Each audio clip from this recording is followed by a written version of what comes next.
Hello guys, तो स्वागत है आप सभी का पीएस एक्सप्लेन चैनल में। Vikas Singh, thank you for 40 rupees super chat and rip the boss, thank you for joining channel membership of linear level.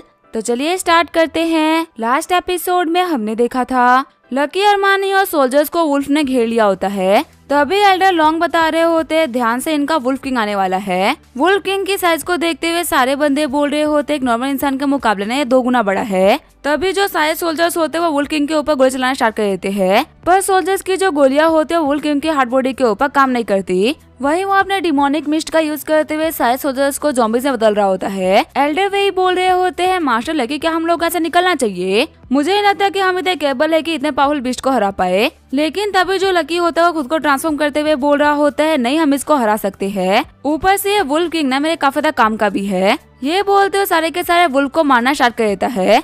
तभी उसको एक वुल्फ की बॉडी के अंदर से एक सिल्वर कलर की पिल मिलती है। शॉक्ड होते हुए एल्डर वही पूछते हैं, आखिर ये क्या चीज है? लकी बोल रहा होता है, ये सारे के सारे वुल्फ ना डिमोनिक वुल्फ बन चुके हैं, और जब इनकी बॉडी ट्रांसफॉर्म होती है तो इनकी बॉडी के अंदर सिल्वर ग्रेड की इनर पिल बन जाती है। आप ऐसा भी कह सकते हो कि इनकी पूरी की पूरी एनर्जी इस पिल के अंदर स्टोर है, और पक्का से इस वुल्फ किंग के पास में गोल्ड ग्रेड की पिल होगी, जिसको खाने पे कल्टिवेटर के तौर पे हमें बहुत ज्यादा फायदा होगा। इसी वजह से मेरा स्टार्टिंग से ही निशाना ये वुल्फ किंग है। तभी जो वुल्फ किंग होता है वो आगे बढ़ते हुए लकी के ऊपर अटैक कर देता है। जब दोनों के अटैक कराते हैं तो पैसा की वजह से सभी लोगों को पीछे हटना पड़ता है। पीछे हटते हुए लकी बोल रहा होता है, किसे लगा था कि एक नॉर्मल सा एनिमल इतना पावरफुल हो जाएगा?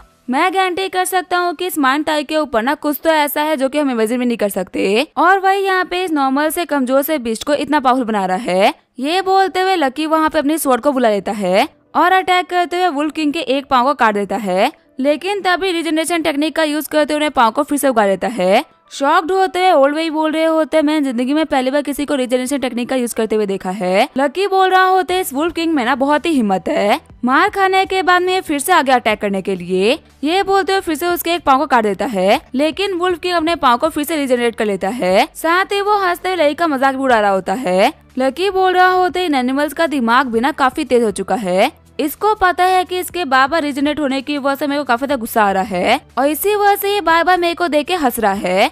लेकिन इस बेवकूफ को नहीं पता कि मैं यहाँ पे सिर्फ और सिर्फ इसकी पावर को चेक कर रहा हूँ। मैं बस ये देख रहा हूँ कि इसका वीक पॉइंट है कहाँ पे। इसका हाथ पाँव काटने के बाद में पता चल चुका है कि इसका वीक पॉइंट इसका सर है, तो अब बारी है इसके सर को काटने की। जैसे ही लकी वुल्फ किंग के सर के ऊपर अटैक करता है, उसके अटैक को डॉज कर लेता है और अपनी पूंछ से मारते हुए लकी को पीछे फेंक देता है। ओल्ड वही बोल रहे होते हैं, आखिर जो ये वुल्फ किंग है ये करना क्या चाहता है? खड़ा होते हुए लकी बोल रहा होता है, ये समझ चुका है कि मैं इसके सर के ऊपर अटैक करने वाला हूँ, इसी वजह से अपना बेस्ट दे रहा है अपने सर को बचाने के लिए। लेकिन भले ये कुछ भी क्यों ना कर ले, लेकिन ये बचेगा तो नहीं। जैसे वुल्फ किंग लकी के ऊपर अटैक करता है, लकी उसके अटैक को काटते हुए आगे बढ़ने लगता है और उसके पास पहुंचते उसके गर्दन को उसकी बॉडी से अलग कर देता है। गोल्डन पिल को देखते हुए लकी बोल रहा होता है, सच में ये पिल ना बहुत ही स्ट्रॉन्ग है। लगता है कि हम जितना माउंट ताई के अंदर जाएंगे ना, हमें उतना ही कमाल कमाल की चीजें मिलने वाली है। अभी माउंट ताई को ट्रांसफॉर्म हुए 2 वीक भी नहीं हुए, और यहाँ के जो बीस्ट थे वो इतने पावरफुल हो चुके हैं। पक्का से जिसकी वजह से चेंज हो रहे हैं ना, वो अलग लेवल की पावरफुल होने वाली है। तभी ओल्ड वही लकी से पूछते हैं हमें क्या करना चाहिए।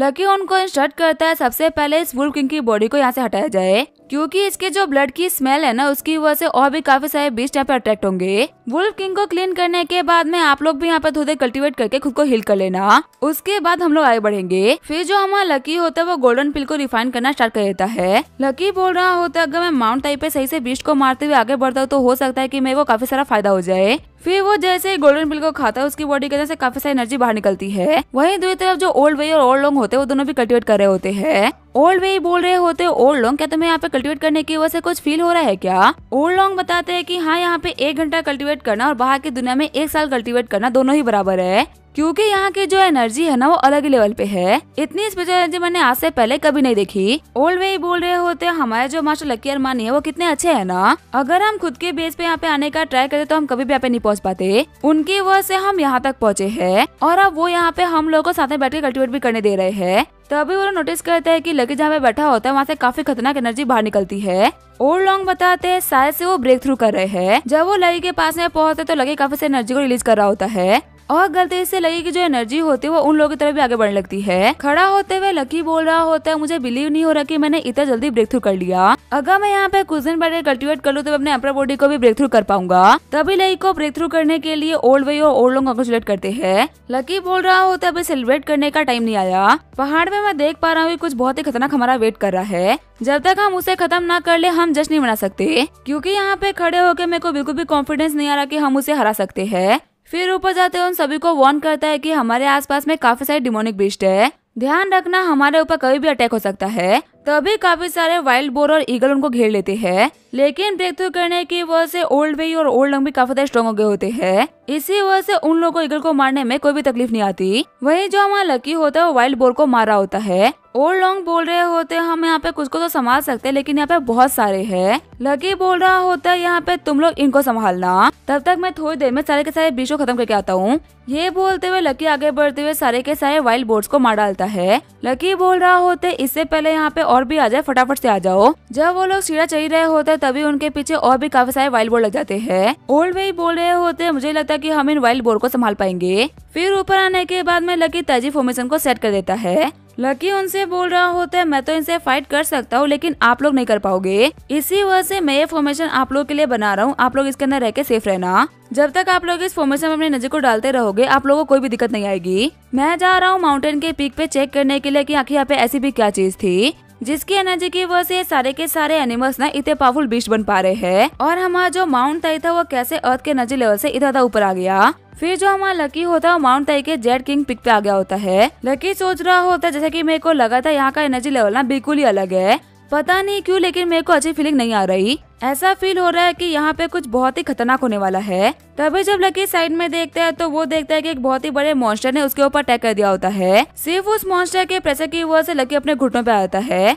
और ये देखने के बावजूद भी कि वो मॉन्स्टर उसकी तरफ आगे बढ़े अपनी बॉडी को मूव नहीं कर पाता। लकी सोच रहा होता है कि ये क्रिएचर है क्या, ये जो भी है अर्थ से बिलोंग तो बिल्कुल नहीं करता, ये पक्का से कोई डीमन टाइप का क्रिएचर है, और इसकी पावर ना बिल्कुल उस लेवल की है जब मैं अपने पावर के पीक पे था। अभी तो मैं इसे बिल्कुल भी फाइट नहीं कर सकता। मॉन्स्टर बोल रहा होता है ह्यूमन आखिर तुम यहाँ तक पहुँचे कैसे? अब जबकि तुम यहाँ तक पहुँच चुके हो तो मैं तुम्हें बता दूं कि तुमने अपनी जिंदगी की सबसे बड़ी गलती कर दी है। अब यहाँ से बच के निकलने का कोई भी रास्ता नहीं। लकी सोच रहा होता है कैसे भी करके मेरे को निकलना तो होगा ही। मॉन्स्टर सोच रहा होता है यहाँ से भागने की सोच रहे हो ना, लेकिन मैं रहते हुए तुम यहाँ से नहीं भाग सकते। फिर वो लकी की बॉडी के अंदर ऑक्सीजन फ्लो को रोक देता है। लकी सोच रहा होता है ये मेरी सांसों को सील कर रहा है जिससे कि मैं कुछ टाइम के अंदर ही मारा जाऊं। ये मॉन्स्टर सिर्फ और सिर्फ पावरफुल ही नहीं बल्कि बहुत ज्यादा स्मार्ट भी है। लंबी चौड़ी फाइट की जगह नॉर्मल से सांस रोकने के तरीकों को यूज कर रहा है, क्योंकि इसे पता है कि सांस के बिना कोई भी ह्यूमन, भले ही वो कल्टीवेटर या फिर नॉर्मल इंसान, पक्का से मारा ही जाएगा। लगता है कि मुझे अपने एम्पर बॉडी को फुल पोटेंशियल पे यूज करना पड़ेगा ऐसे भागने के लिए, और भले अब ये करते हुए मेरी बॉडी को थोड़ा सा नुकसान ही क्यों ना हो जाए। ये बोलते हुए लकी अपने एम्पर बॉडी के एनहांस पावर को यूज करता है, जिसकी वजह से वो मॉन्स्टर लकी को छोड़ देता है। मॉन्स्टर बोल रहा होता है लड़के तुम तो बहुत ही बेरहम हो, मैंने तुम्हारे सांसों को जब सील किया था ना, उसको अनसील करने पे तुम्हें इतना पेन फील हुआ होगा जितना कि अपनी बॉडी के हर एक हड्डी को टूटने पे फील होता है, लेकिन फिर भी तुमने अपनी जिंदगी को बचाने के लिए ये पेन उठाया। सच में तुम एक बहुत ही इंटरेस्टिंग इंसान हो जिसके अंदर जीने की बहुत ही चाह है। वहीं लकी वहाँ से फ्री होने के बाद में फटाफट से वहाँ से निकल जाता है। दूसरी तरफ जो ओल्ड वे और ओल्ड लोग होते हैं उनको फॉर्मेशन को संभालने में बहुत ही दिक्कत आ रही होती है। ओल्ड वे बोल रहे होते अगर मास्टर लकी ने वापस लौटने में 5 मिनट भी देर कर दिया तो हम इस फॉर्मेशन को नहीं संभाल पाएंगे। तभी वहाँ पे लकी आते हुए सारे के सारे बीस्ट को मार डालता है और ओल्ड वे और ओल्ड लोगों को बोलता है कि फटाफट से निकल जाए। लकी के पीछे आते हुए लोग क्वेश्चन करते हैं कि आखिर वो इतनी जल्दी में क्यों निकल रहे हैं। लकी उन लोगों से बोलता है कि सवाल जवाब का टाइम नहीं है, फटाफट से माउंट ताई से बाहर निकलो। वही माउंट ताई के फुल स्टेप पे हम देखते हैं सोल्जर्स और कमांडर को, जो कि लकी और बाकी सारे एल्डर्स का वेट कर रहे होते हैं। एक सोल्जर पूछता है कमांडर क्या आपको लगता है कि मार्शल लकी अरमानी माउंट ताई की प्रॉब्लम को सॉल्व कर लेंगे? कमांडर जियांग बोल रहे होते अगर मार्शल लकी इस प्रॉब्लम को सॉल्व नहीं कर पाए ना, तो इस कंट्री में ऐसा कोई भी नहीं है जो कि इस प्रॉब्लम को सॉल्व कर पाए, फिर तो हमारी कंट्री को गॉड ही बचाए। तभी लकी और बाकी दोनों एल्डर्स वहाँ पे आ जाते हैं। सोल्जर बोल रहे होते हैं तीनों एल्डर्स आ गए। लकी के आने पे कमांडर जियांग पूछ रहे होते हैं आखिर वहाँ पे क्या हुआ। लकी उन लोगों को बोलता है कि फटाफट से माउंट ताई को सील कर दो, इस माउंटेन के अंदर कोई भी एंटर नहीं करना चाहिए। सच कहूँ तो इस माउंटेन पे अभी कुछ ऐसा है जो कि इंसानों की सोच से भी ना काफी आगे का है, चाहे टेक्नोलॉजी हो या फिर वॉरियर्स हो, किसी के अंदर भी इतनी स्ट्रेंथ है कि वो उसका सामना कर सके। कमांडर जियांग बोल रहे होते हैं आखिर अंदर ऐसा भी क्या है मार्शल लकी जिसको देख के आप इतना घबरा गए हो। क्या अंदर जो क्रिएचर है वो कुछ ज्यादा ही पावरफुल है क्या? लकी बोल रहा होता है बस इतना समझ लो कि वो हमारे वर्ल्ड से बिलोंग नहीं करता और इतना खतरनाक है जितनी खतरनाक चीज ह्यूमैनिटी ने कभी देखी नहीं। अगर तुम लोग को मरना ना हो तो माउंट टाई के अंदर एंटर मत करना। बाकी अगर तुम लोग को लगता है कि तुम्हारे लोगों की जान बहुत ही सस्ती है तो तुम अंदर आ सकते हो। लकी की बातों को सुनते हुए कमांडर जियांग भी काफी तक घबरा गए होते हैं। कमांडर जियांग पूछते हैं आखिर ऐसा भी क्या है जो कि इतना खतरनाक है और हमारे वर्ल्ड से बिलोंग नहीं करता? और अगर ये क्रिएचर हमारे वर्ल्ड से बिलोंग नहीं करता तो फिर आखिर हमारे माउंट टाई पे आया कहाँ से? लकी बोल रहा होता है इस चीज के बारे में तो मेरे को भी नहीं पता, बस उम्मीद करता हूँ कि आप मेरी बातों को याद रखोगे, यह आप लोगों के लिए बहुत ही अच्छा है। तभी ओरलोंग पूछते हैं मान लो अगर जो चीज अंदर कैद है वो बाहर आ गई तो क्या होगा? लकी बोल रहा होता है माउंट टाई के ऊपर एक एरे फॉर्मेशन लगाई गई है और उसी फॉर्मेशन की वजह से उस क्रिएचर को अंदर रहना पड़ रहा है। आप ऐसा भी कह सकते हो कि ये एरे फॉर्मेशन ना कुछ टाइम के लिए ह्यूमैनिटी को बचा सकती है। ओल्ड वे बोलते हैं हाँ आपने बिल्कुल सही कहा, जितना पावरफुल है क्रिएचर अगर ये बाहर आ पाता तो ये बहुत ही तबाही मचाता। वो फॉर्मेशन नहीं है जिसने कि उसको रोक रखा है। लकी बोल रहा होता है हाँ जब तक एरो को डिस्ट्रॉय नहीं कर देता ना तब तक हम सभी सेफ है। साथ ही लकी माउंटेन के पीक की तरफ देखते हुए बोल रहा होता है मेरे को फर्क नहीं पड़ता कि तुम क्या चीज हो, लेकिन अर्थ पे वापस लौटने के बाद में तुम पहले हो जिसने कि मेरे को हराया है और मुझे किसी को अपनी पीठ दिखाकर वापस आना पड़ा है। वादा करता हूँ कि मैं जल्दी वापस लौटूंगा और उस दिन मैं नहीं बल्कि तुम मुझसे बच के भाग रहे होगे। फिर लकी बोलता है कि मैं जा रहा हूँ अपनी इंजरीज को हील करने के लिए। सीन चेंज होता है, मैं डिमन फॉरेस्ट के केव का सीन दिखाया जाता है। अपने घुटनों में बैठा हुआ जुनसान बोल रहा होता है माय लॉर्ड आपके यहाँ पे जल्दीबाजी में कैसे आना हुआ,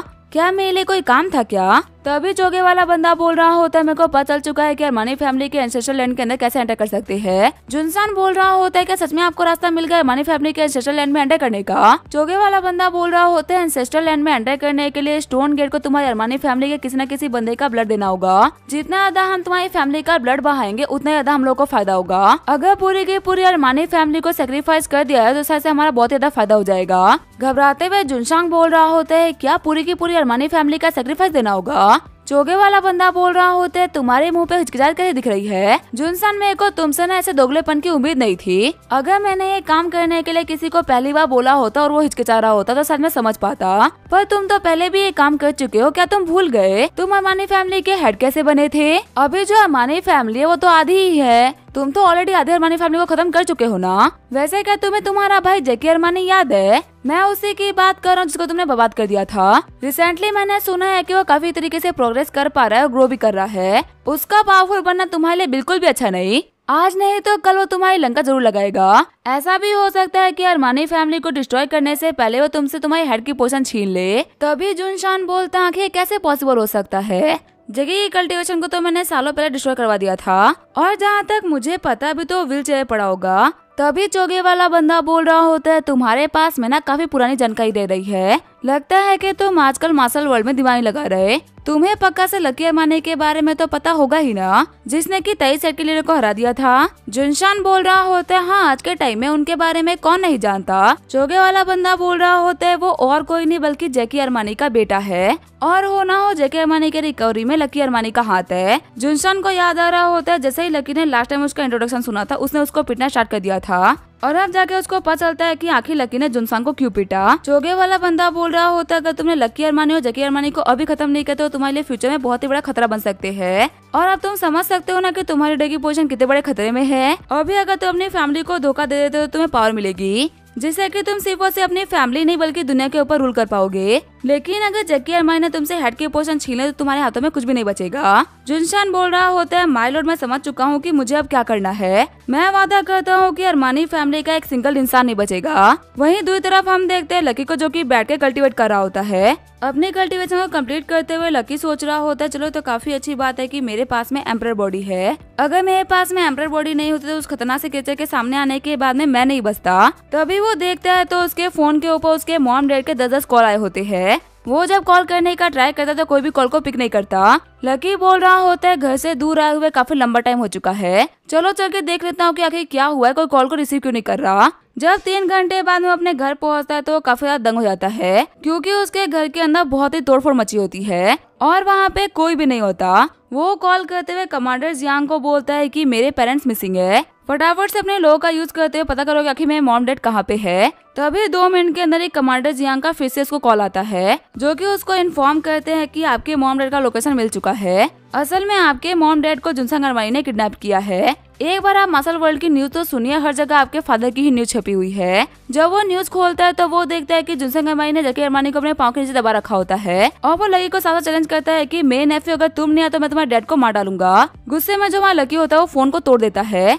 क्योंकि जुनसंग ने उसको 2 घंटे के अंदर हमारी फैमिली के एंसेस्टर लैंड में बुलाया होता है। अगर वो 2 घंटे से लेट होता है तो उसको उसके मॉम डैड तो मिलेंगे, लेकिन जिंदा नहीं बल्कि मुर्दा। पूरी न्यूज अपने मॉम डैड की हालत को देखते हुए लकी अपने फोन को तोड़ देता है। लकी बोल रहा होता है, अरमानी फैमिली तुम कमीनों की वजह से मेरी मॉम डैड ना कभी भी तरीके से जी नहीं पाए, और अब जब क्यों अपनी पीसफुल लाइफ को तुम लोगों से अलग होकर जी रहे, तुम लोगों को ये बर्दाश्त नहीं हुआ।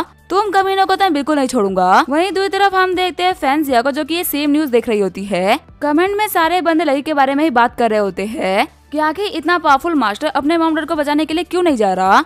क्या वो उनको बचाना नहीं चाहता या फिर अभी वो प्रेजेंट नहीं। जियालाओ बोल रहे होते हैं, फैंसिया क्या तुम मास्टर लकी से कांटेक्ट कर पाई क्या। फैंसिया बोल रही होती है, नहीं ग्रैंडपा मैंने बहुत सारे मैसेज किए लेकिन वो रिप्लाई नहीं कर रहे। मुझे लगता है कि उनकी मॉम डैड की हेल्प करने के लिए मेरे को जाना चाहिए। उन्होंने हमारे लिए इतना कुछ किया है, मैं उनके मॉम डैड को दिक्कतों में नहीं दे सकती। जियालाओ बोल रहे होते, मेरी बच्चे अगर तुम जाती भी हो ना तो भी तुम कुछ नहीं कर पाओगी। अगर कोई बंदा मार्शल लकी को चैलेंज करा तो पक्का से उसने उस लेवल का इंतजाम भी करा होगा। तुम और मेरे से लोग वहाँ पे जाकर सिर्फ और सिर्फ मार्शल लकी के लिए दिक्कतें खड़ी करेंगे और कुछ नहीं। वहीं दूसरी तरफ हम देखते हैं जुनसान ने अपने सारे फैमिली मेंबर को बांध कर अपने सेंट्रल लेन में रखा होता है। जुनसान के डैड बोल रहे होते हैं, मेरी जिंदगी की सबसे बड़ी गलती तुम हो। तुम्हारी हिम्मत कैसी अपनी पूरी फैमिली के साथ में गद्दारी करने की। तभी जुनसान बोल रहा होता है, किसी ने सही कहा है, कभी कभी आप जब भी अच्छा काम करने के लिए जाते हो ना तो लोग आपको गलत समझते हैं, और बहुत सालों बाद में आपको समझ में आता है कि आपने तो अच्छा काम किया था। डैड मैं ये सब कुछ न सिर्फ और सिर्फ अरमानी फैमिली के लिए कर रहा हूँ। जब से मैं छोटा था तब से आप ये बोल रहे हो कि जिस दिन हम लोगों ने अपने एंसेस्टर लैंड की सील को तोड़ दिया उस दिन के बाद से अरमानी फैमिली सबसे आगे हो जाएगी, और मैं वही तो काम करने का ट्राई कर रहा हूँ। तभी जो जुनसान के डैड होते हैं उसके मुंह पे थूक देते हैं और बोल रहे होते, तुम यहाँ पे कोई भलाई का काम नहीं कर रहे, बल्कि तुमने यहाँ पे डिमन क्लैन के साथ में हाथ मिला के पूरी की पूरी अरमानी फैमिली को किडनैप कर लिया है, और अब हमारा ब्लड सेक्रीफाइस देने वाले हो इसको खोलने के लिए। तुम्हें पता है गद्दार तो मैंने बहुत सारे देखे, लेकिन तुमसा गद्दार आज से पहले कभी नहीं देखा। जुनसान बोल रहा होते, एक बार मैं सील को तोड़ दूं उसके बाद मेरे को बहुत ही कमाल की टेक्निक्स मिलेगी, और भले ही हमारे अरमानी फैमिली से मैं ही अकेला बचूंगा, लेकिन मैं वादा करता हूँ कि मेरे बचने के बाद मैं एक बहुत ही बड़ी अरमानी फैमिली बनाऊंगा, और वो इस वाली अरमानी फैमिली से ना बहुत ज्यादा बड़ी और पावरफुल होगी। जब आप लोग हेवन में बैठ के मेरे को देखोगे ना तो आप लोगों को लगेगा कि मैंने कितना अच्छा काम किया। मैं बस यहाँ पे अरमानी फैमिली के कचरे को छाट रहा हूँ और आने वाली अच्छी चीजों के लिए जगह बना रहा हूँ। जैकी अरमानी बोल रहे होते, अगर तुम कचरे को ही अलग कर रहे हो ना तो सबसे पहले हमारी फैमिली से अलग हो जाओ, क्योंकि इस परिवार में जनरेशन से तुमसे बड़ा कचरा ना कोई भी नहीं आया। जुनसान तुम ना बचपन से लेके आज तक कभी नहीं बदले। जब तुम छोटे थे तो मेरे को लगा था कि तुम्हारी शरारतें हैं, और जब तुम बड़े हो जाओगे तो तुम सुधर जाओगे, लेकिन मैं तो बिल्कुल ही गलत था। तुम बचपन में भी घटिया थे और आज भी घटिया हो। जुनसान बोल रहा होता है, देखो यहाँ पे कौन बोल रहा है, हमारे अरमानी फैमिली का सबसे बड़ा जीनियस। देखो पता अभी तुम इस पोजीशन में नहीं हो कि मेरे को ना कोई भी एडवाइस दे सको। एक लूजर से एडवाइस लेने में मैं बिल्कुल भी इंटरेस्टेड नहीं। वैसे डैड आपको पता है मेरे को ना आपको एक रियलिटी बतानी थी। अब तो आप मरने ही वाले हो तो कम से कम मरने से पहले रियलिटी जान के मरो। आपको तो याद ही हो कि आज से 20 साल पहले हम लोगों ने सीक्रेट लैब में एंट्री करी थी और हमारी फैमिली के आधे यंग बच्चे मारे गए थे। आप लोगों को मैंने ही बताया था कि वो सारे हमारे बदर जैके अरमानी की वजह से मरे हैं। सच कहो तो जितने भी लोग बचे थे ना वो बदर की वजह से बचे थे। उस टाइम भी मैंने जानबूझ के आधी फैमिली का सेक्रीफाइस दिया था, और आपने बेवकूफों की तरह मेरी बातों पर भरोसा करते हुए बदर को बाहर निकाल दिया। जुनसान के डैड बोल रहे होते, बेवकूफ कह के तुम दोनों सगे भाई हो। बचपन से तुम्हारे भाई ने तुमसे जान से ज्यादा प्यार किया है। तुम्हारी हर एक गलती को वो कर करते आया है, और तुमने इस भाई के साथ में इतना गलत करा क्योंकि जैकी तुम्हारा सगा भाई है, और तुमने ही बहुत है कि जय की वजह से सारे लोग मरे, इसी वजह से मैं तुम्हारी बातों पर भरोसा कर लिया, वरना अपने ही बेटे को बाहर फेंकने में वो कहीं मजा आ रहा था। जुनसान बोल रहा होता है, मेरे को तो वजह से कभी कोई दिक्कत थी नहीं, दिक्कतों को क्रिएट करने वाले ही आप हो। आपके हिसाब से पूरी अरमानी फैमिली में सिर्फ और सिर्फ एक ही जीनियस बंदा था, जो कि थे मेरे ब्रदर। आपने कभी बदर के रहते हुए मेरी तरफ लटके भी देखा है क्या? आप तो छोड़ो, पूरी अरमानी फैमिली में किसी ने भी मेरे ऊपर ध्यान दिया हो तो भाई होने के बावजूद भी कोई मेरे बारे में बात नहीं करता था। यहाँ तक कि इनके जाने के बावजूद भी जब मैं हेड बना तो मेरे को वो इज्जत नहीं मिली। सभी लोग यही कहते हैं कि मैं अपने भाई की किस्मत का खा रहा हूँ। कभी भी किसी ने मेरे को भरोसा नहीं किया कि मैं खुद के लिए ना कुछ भी डिजर्व कर सकता हूँ। तो इसी वजह से यहाँ पे आपके साथ में जो भी कुछ हो रहा है ना वो आपकी वजह से और आपके लोगों की वजह से हो रहा है। जुनशान के डैड बोल रहे होते हैं जैकी मुझे माफ करना, मैंने उस टाइम पे तुम्हारी बातों पर भरोसा न करके इसकी बातों पर भरोसा करा जिसकी वजह से तुम्हें इतने सालों तक इतनी दिक्कतें देखनी पड़ी। वहीं जैकी बोल रहा होता है डैड मेरी भी गलती थी, जब आपने मुझसे क्लैरिफिकेशन मांगा था कि आखिर वहाँ पे क्या हुआ तो मैंने आपको कोई भी जवाब नहीं दिया और जवाब ना देने का रीजन ये था कि मुझे पता था कि इन सभी का जिम्मेदार जुनसांग है। आखिर मैं कैसे खुद के रहते हुए अपने भाई को अपने घर से बाहर निकलते हुए देख सकता था, पर मेरे को पता नहीं था कि हम तो एक आस्तीन का सांप पाल रहे हैं जो कि एक दिन हम सभी को खत्म कर देगा। तभी जैकी जुनशांग को धमकी देते हैं कि जुनशांग तुम ना बहुत ही गलत कर रहे हो, मेरे बेटे लकी ने वू शंगटियान को भी हरा दिया है, तुम्हें पता है वो कितना पावरफुल है, तुम कभी भी उसकी बराबरी नहीं कर सकते। जब वो यहाँ पे आएगा तुम्हें भागने का ही मौका नहीं मिलेगा। तभी वहाँ पे चोगे वाला बंदा एंटर करता है। जुनशांग बोल रहा होता है माय लॉर्ड आपका स्वागत है, क्या किलिंग एरिया तैयार हो गया क्या? ये अरमानी फैमिली के लोग ना कुछ ज्यादा ही बोल रहे हैं, इन लोगों को खत्म करना बहुत ही इम्पोर्टेंट हो चुका है। तभी चोगे वाला बंदा बोल रहा होता है शुभ काम में देरी कैसी? खुश होते हुए जुनशांग बोल रहा होता है ये रे इतना पावरफुल है ना कि एक बार के लिए तो गोडम के रिलम का बंदा बिना इसको तोड़ नहीं सकता, तो ऐसे में ये लोग तो कुछ भी नहीं कर पाएंगे। इसी के साथ में ये एपिसोड यहीं पे एंड करेंगे। वीडियो देखने के लिए थैंक यू।